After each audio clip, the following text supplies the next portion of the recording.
Good morning, students. Today we are going to learn a lesson which is related with the 10th standard, his first flight 1.5. In the first paragraph, the seagull was alone on his leads.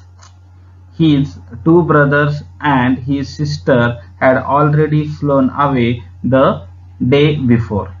The young seagull was alone on his leads. Lease म्हणजे खडकावर, म्हणजे narrow horizontal self. लक्षात.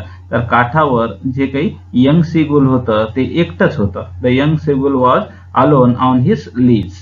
His two brothers and his sisters had already flown away the day before. म्हणजे his two brothers and his sister, त्याची बहीण आणि भाऊ, had already flown away the day before. म्हणजे दिवस उगवण्याच्या अगोदरच ते या ठिकाणी उडून गेले होते. Already flown. कसे?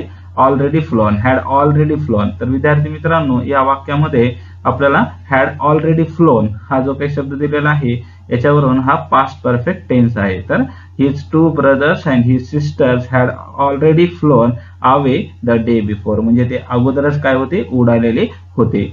ही had been afraid to fly with them. He had been afraid to fly. To fly is a to infinitive. He had been afraid to fly with them. त्याला त्यांच्यासोबत उडायला या ठिकाणी भीती वाटत होती. म्हणजे afraid म्हणजे काय? भीती वाटत होती. Somehow when he had taken a little run forward to the brink of the leaves and attempted to flap his wings, he became afraid. Somehow म्हणजे काय? कसं तरी. When he had taken a little run, आणि थोडस त्यानं पुढे जाण्याचा प्रयत्न केला. ही हॅड टेकन म्हणजे काय? थोडस उड्डाण घेण्याचा प्रयत्न केला. When he had taken a little run. कशी? अ लिटिल रन, थोडीशी त्या ठिकाणी धाव घेण्याचा प्रयत्न केला. Forward to the brink. Brink म्हणजे काय? काठ. The edge of a steep place. तर लक्षात, एका समुद्राच्या काठावर त्यानं उड्डाण करण्याचा प्रयत्न केला. म्हणजे कसा तरी उड्डाण करण्याचा त्यानं प्रयत्न केला होता. Somehow when he had taken a little run forward to the brink of the ledge. तर या ठिकाणी हे जे काठ होता त्या काठावर कसं तरी त्यानं उड्डाण करण्याचा प्रयत्न केला होता. And attempted to flap his wings. Attempt म्हणजे काय? प्रयत्न करणे. Attempted to flap his wings, आणि आपले पंख फडफडून करण्याचा प्रयत्न केला. पण ही बिकेम अफ्रेड. काय? ही बिकेम अफ्रेड, पण तो घाबरला. He became afraid. बिकेम म्हणजे काय? झाला. लक्षात. तर it is a past tense. Became आणि बिकम. राईट. तर पास्ट टेन्स वापरण्यात आला. म्हणजे ही बिकेम अफ्रेड म्हणजे त्याला भीती वाटली. The great expanse of a sea stretched down beneath. आणि the great expanse of sea, पण जे समुद्र किनारा होता त्याचा विस्तार. एक्सपान्स म्हणजे काय? विस्तार. लक्षात. The great expanse of a sea stretched down beneath. Stretched म्हणजे काय? पसरणे.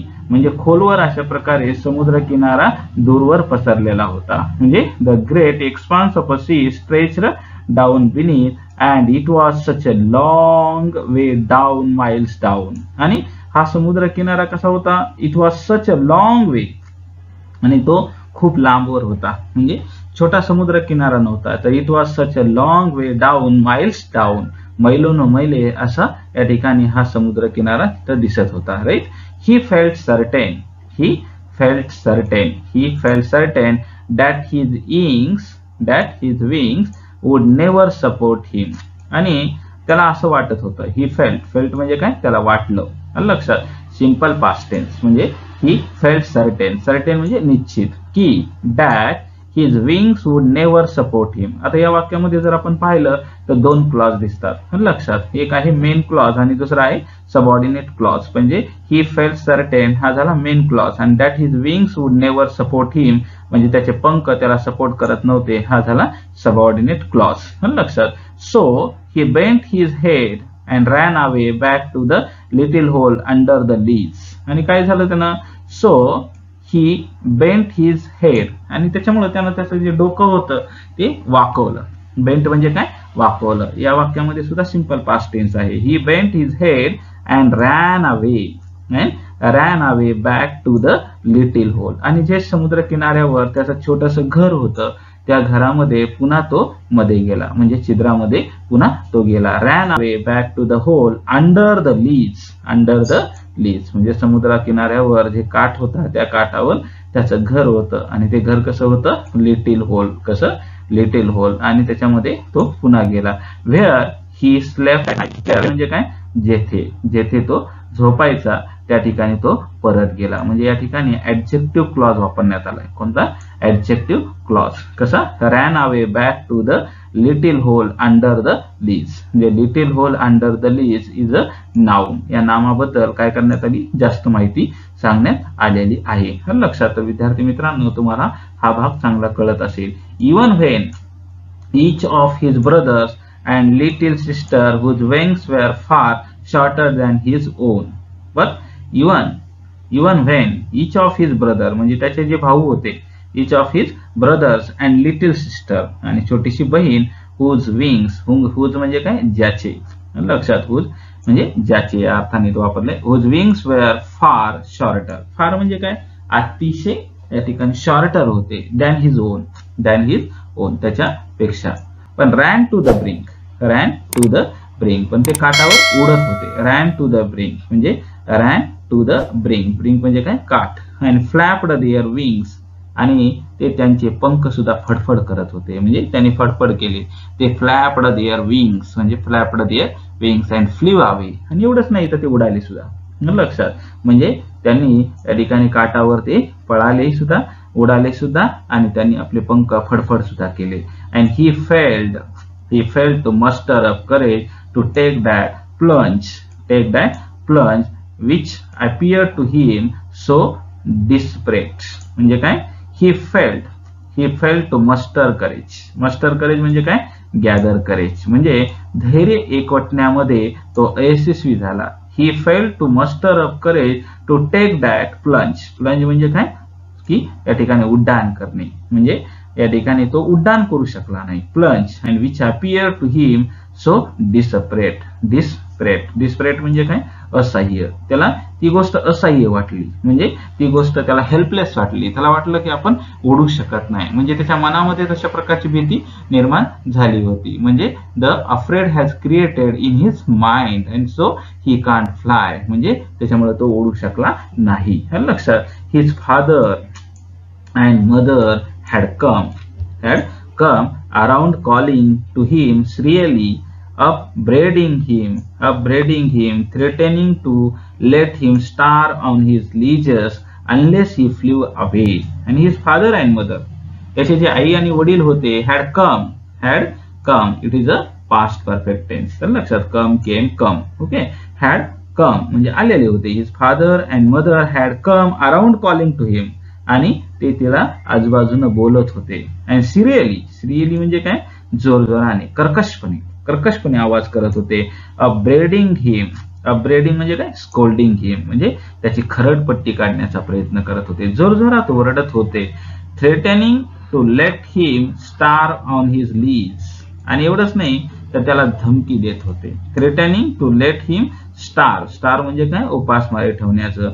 Unless he flew away. अनलेसचा वापर करण्यात आलाय. अनलेस आणि इफ नॉट. आपल्याला माहित आहे इफ नॉट आणि अनलेस या वाक्यामध्ये वापरण्यात आपण करू शकतो. तर इथं वापरण्यात आलेलं आहे अनलेस. अनलेस म्हणजे काय? जरी. लक्षात. जरी असं असलं तरी काय झालं होतं?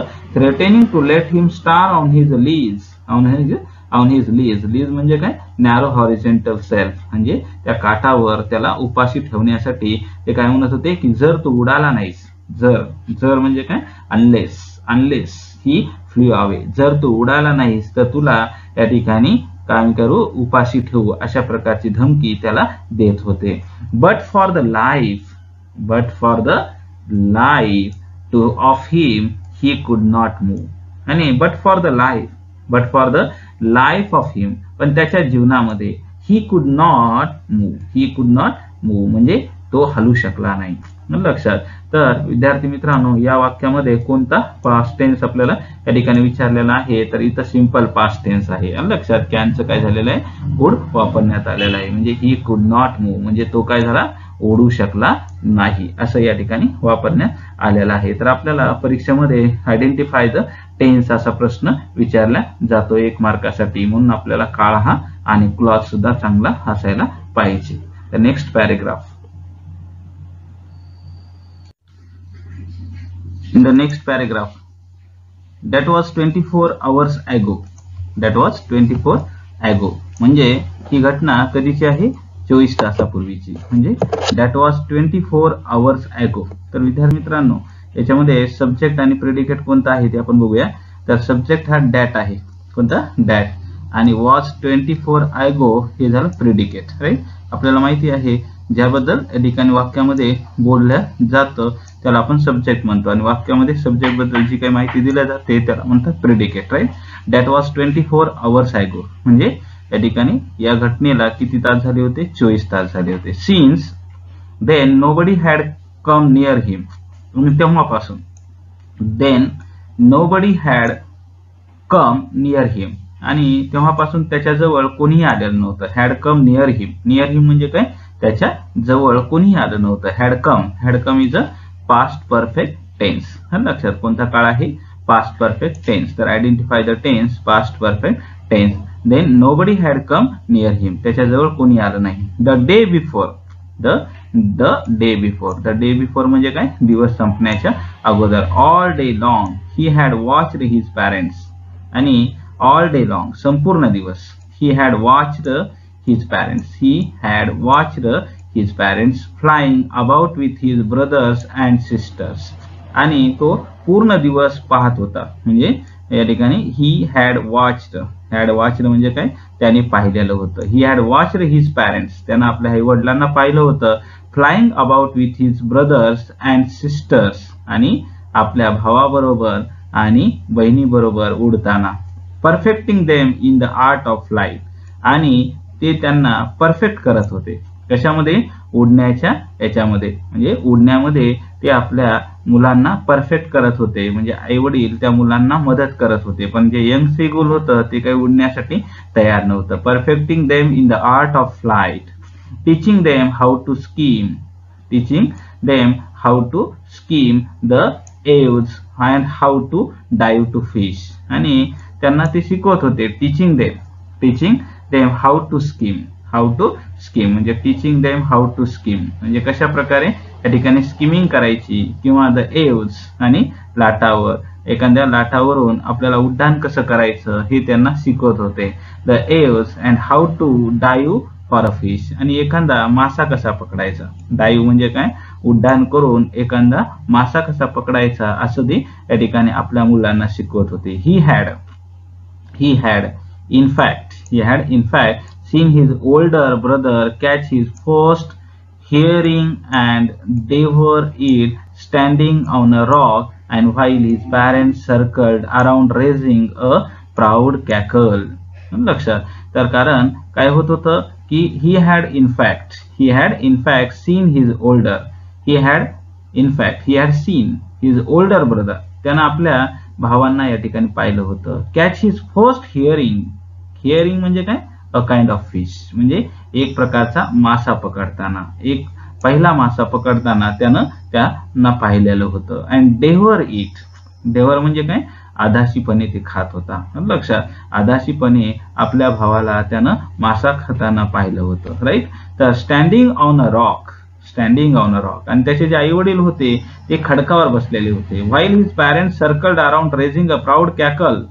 आणि त्याचे जे आई वडील होते त्या अभिमानानं जोरजोरानं कॅकलिंग करत होते. म्हणजे काय? आवाज करत होते. लक्षात. And all the morning the whole family had walked about on the big plateau midway down the opposite cliff, taunting him for his cowardice. Right. And all the morning, आणि पूर्ण सकाळपासून, all the morning the whole family had walked, आणि पूर्ण कुटुंब चाललेलं होतं. about on a big plateau midway down opposite cliff, आणि अतिशय या ठिकाणी उंचावर ते जे काठ होता. क्लिफ म्हणजे काय? काठ. taunting him for his cowardice. म्हणजे काय? तो भित्रेपणा. म्हणजे त्याच्या भित्रेपणाबद्दल त्याला ते टॉन्टिंग करत होते. लक्षात, the opposite cliff taunting him for his cowardice. आणि जे काही मुलांचं या ठिकाणी ते आपल्या मुलांचं कौतुकही करत होते आणि आपला जो मुलगा होता सेगोल छोटंसं होतं त्याचं या ठिकाणी ते भित्रेपणामुळे टॉन्टिंग करत होते. लक्षात. तर विद्यार्थी मित्रांनो, हा तुम्हाला पॅसेज कळालेला असेल. In the next passage, the sun was now ascending the sky. The sun was now ascending the sky. Ascending म्हणजे काय? रायझिंग. आता जो सूर्य होता तो आकाशामध्ये वर येत होता. वर येत होता म्हणजे काय?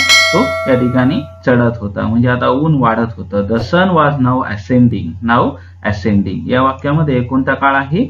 तर past continuous tense. Was now ascending. Now म्हणजे काय? आता. तर आता सूर्यप्रकाश हा आकाशामध्ये वाढत होता.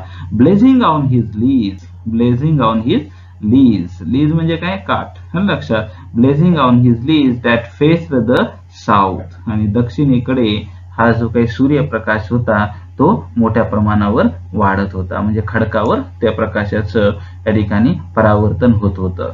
And he felt the heat.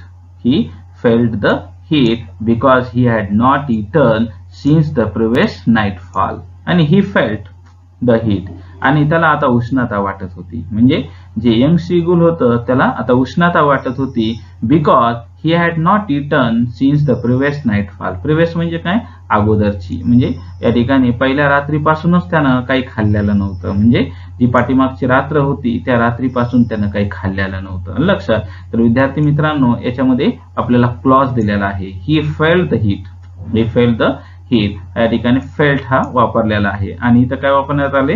Had not eaten. म्हणजे पहिल्या याच्यामध्ये सिंपल पास्ट टेन्स आहे, तर दुसऱ्या याच्यामध्ये पास्ट परफेक्ट टेन्स आहे. आणि या ठिकाणी बिकॉज काय आहे? Because he had not eaten since the previous nightfall. It is a subordinate clause. आणि हा पहिला क्लॉज आहे मेन क्लॉज. आणि याच्यामध्ये मग हा क्लॉज कोणता वापरलेला आहे? ऍडव्हर्ब क्लॉज आहे का नाउन क्लॉज आहे का ऍडजेक्टिव्ह क्लॉज आहे? तर या ठिकाणी हा ऍडव्हर्ब क्लॉज ऑफ रिझन आहे. लक्षात. कारण इथं रिझन दिलेला आहे. आता बघा लक्षात घ्या की रिझन कसा आहे की ही फेल्ट द हीट, म्हणजे त्याला उष्णता वाटली. Because he had not eaten since the previous nightfall. कारण त्यानं काही खाल्लेलं नव्हतं, म्हणजे मागच्या रात्रीपासून त्यानं काही खाल्लेलं नव्हतं. तर विद्यार्थी मित्रांनो, तुम्हाला हा पॅसेज समजला असेल. This lesson will be continued in the next video. Please subscribe my channel and comment it and share it. You'll find my video in a playlist. Please check it in a 10th standard video playlist.